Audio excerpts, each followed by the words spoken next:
Bonjour, je m'appelle Virginie Dion et je suis thérapeute dans la région d'Angers.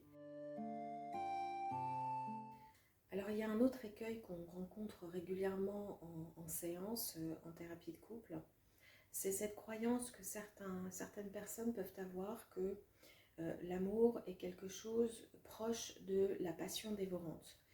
Euh, Vous comprenez bien qu'un couple a un cycle de vie. C'est-à-dire que dans les premiers temps, les premiers mois, voire les premières années, en général ça dure entre 6 mois et 2 ans suivant les couples, il y a un focus qui est fait sur le partenaire. C'est-à-dire que là on est dans l'amour-passion, on est dans une sorte de fusion, on est dans quelque chose qui est excluant de toute autre réalité. C'est-à-dire que mon esprit est entièrement focusé sur cette personne et sur cette relation, et donc tout ce qui est autour devient accessoire. Bon.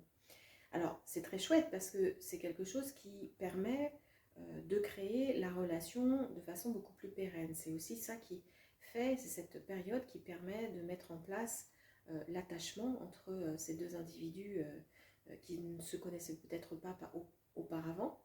Donc ça crée cet attachement réciproque, ça crée toutes ces valeurs de tendresse, de confiance aussi, parce que la confiance, ça met du temps à se mettre en place, et c'est une valeur phare dans le couple.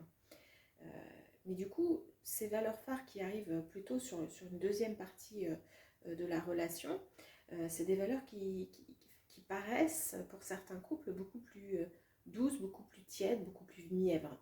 Et ça n'est pas du tout le cas. En réalité, je dirais que c'est ça, en fait, le gros de la relation conjugale, c'est plutôt dans ces espaces-là. Euh, et du coup, ces couples-là, parfois, ils vont penser que lorsque la phase de fusion, de passion est terminée, ils ont l'impression qu'il y a une sorte de désamour qui s'est mis en place. En tout cas, c'est plus assez vibrant pour eux et ils sont au bord de la rupture. Donc moi, j'y vois un vrai enjeu en fait à travailler à ce moment-là, à travailler avec eux sur ce que c'est que l'amour, ce que c'est que le lien amoureux, sur comment ça se construit et comment ça se pérennise.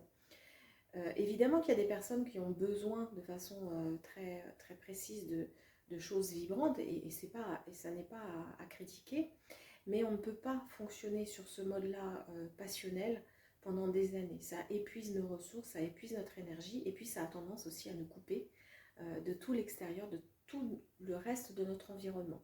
Et on voit bien qu'un couple, il évolue pas seul dans l'espace d'une certaine façon, il a besoin d'avoir des liens sociétaux, des liens sociaux, des liens amicaux, des liens avec les familles. C'est pas une cellule qui se suffit à elle-même dans le temps. Ça fonctionne au début, mais pas après.